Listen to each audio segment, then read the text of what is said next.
उद्धव का द्वारकापुरी में आगमन। श्री गर्ग जी कहते हैं, महाराज, राजा उग्रसेन का घोड़ा बड़े बड़े वीर नरेशों का दर्शन करता तथा भारतवर्ष में विचरता हुआ अन्यान्य राज्यों में गया।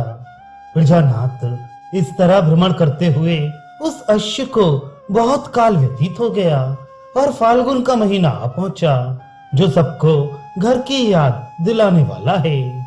फाल्गुन मास आया हुआ देखकर अनिरुद्ध शंकित हो गए और बुद्धिमानों में श्रेष्ठ मंत्री प्रवर उद्धव से बोले।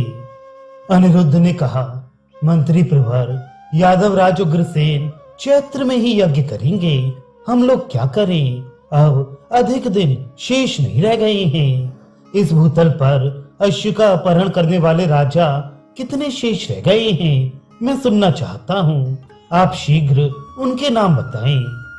उद्धव बोले, हरे, अब भूतल पर या आकाश में अश्व का अपहरण करने वाले शूरवीर शेष नहीं रह गए हैं, इसलिए अब तुम सोने के हारों से अलंकृत द्वार वाले यादवों की द्वारकापुरी को चलो। उनकी ये बात सुनकर अनिरुद्ध को बड़ा हर्ष हुआ। राजन, अनिरुद्ध ने अश्व के आगे भी उद्धव जी की कही हुई बात दोहराई।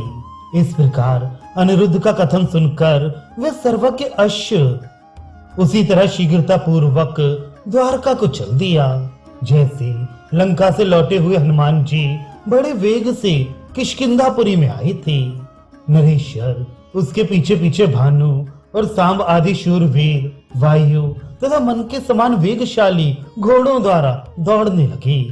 उन सब लोगों ने अश्व के अपहरण की आशंका से उसको पकड़कर सोने की रस्सियों से बांध दिया और उसे सेना के बीच में करके अपनी पुरी की ओर प्रस्थान किया। गाजे बाजे की आवाज के साथ दुंदुमियां बजवाते, पृथ्वी को कंपित करते तथा दुष्ट शत्रुओं के मन में त्रास भरते हुए यादवगण आगे बढ़ रहे थे।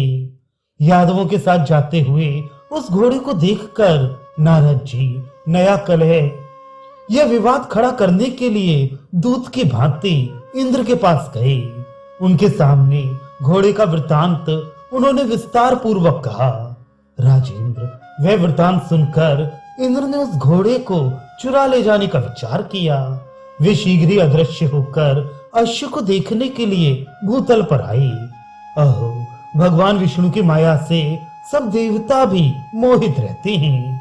कुबेर, ब्रह्मा और इंद्र आदि भी जब भगवान की माया से मोहित हो जाते हैं, तब भूतल के साधारण मनुष्यों की तो बात ही क्या है।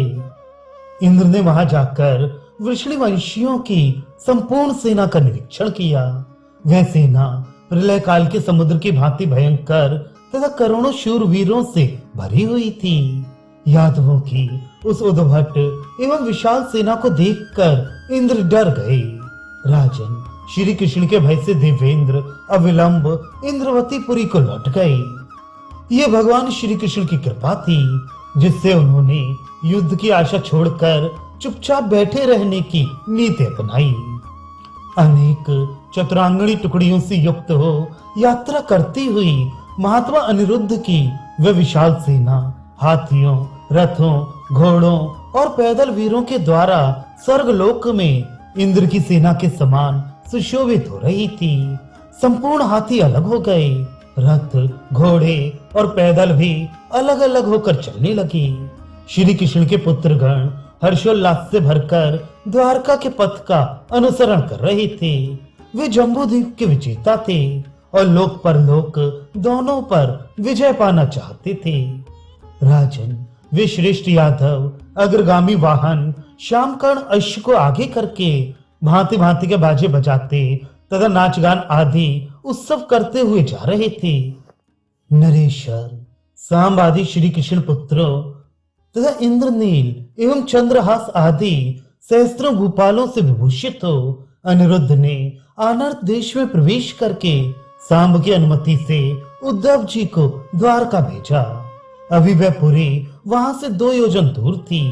उनके द्वारा इस प्रकार प्रेरित हो उद्धव जी उन रुकुमवती कुमार अनिरुद्ध को नमस्कार करके शीघ्र ही एक शिविका पर आरूढ़ हुए और हर्षपूर्वक पुरी की ओर चल दिए, जहां मुनियों से घिरे हुए महाराज उग्रसेन सभा मंडप से भूषित श्रेष्ठ पिंडारक क्षेत्र में निवास करते थे।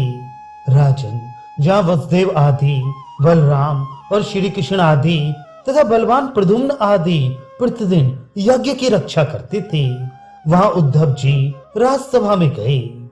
उन्होंने यादवेंद्र उग्रसेन को प्रणाम करके वसुदेव, बलराम, श्री कृष्ण तथा प्रद्युम्न आदि समस्त उत्तम यादवों को यथा योग्य प्रणाम किया और उनके सामने खड़े हो गए।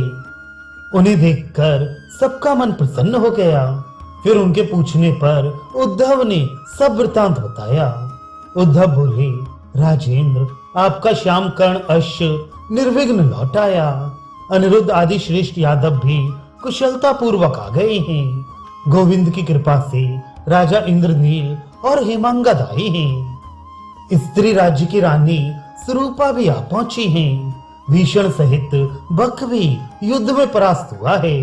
बिंदु और अनुशाल ये दो वीर अपने अपने नगर से पधारे हैं। पांजन्य नामक उपद्वीप में असुरों सहित बलबल को जीत लिया गया है।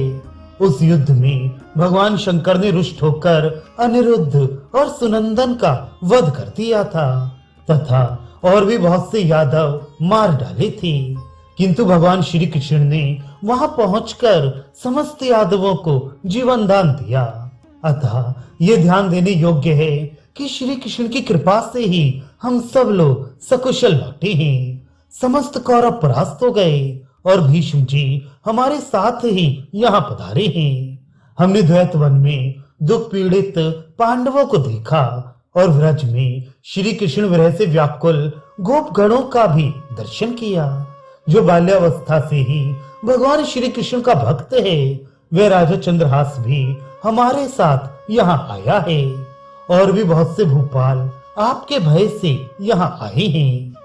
श्री गर्ग जी कहते हैं, महाराज, उद्धव जी के मुख से इस प्रकार श्री कृष्ण के गुणों का गान सुनकर यादवेश्वर उग्रसेन प्रेम से विवल हो कुछ बोल ना सके।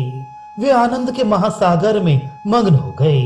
उन्होंने उद्धव को मणि में हार दिया। रत्न, वस्त्र, शिविका, हाथी, घोड़े और रथ भी दिए। तब भगवान श्री कृष्ण ने शीघ्र ही उठकर हर्षोल्लास से पूरित हो भरी सभा में मित्र उद्धव से मिलकर उन्हें हृदय से लगा लिया। इसके बाद हर्ष से भरे हुए उग्रसेन ने गोविंद से कहा, श्री कृष्ण, तुम यादवों के साथ अनिरुद्ध को ले आने के लिए जाओ।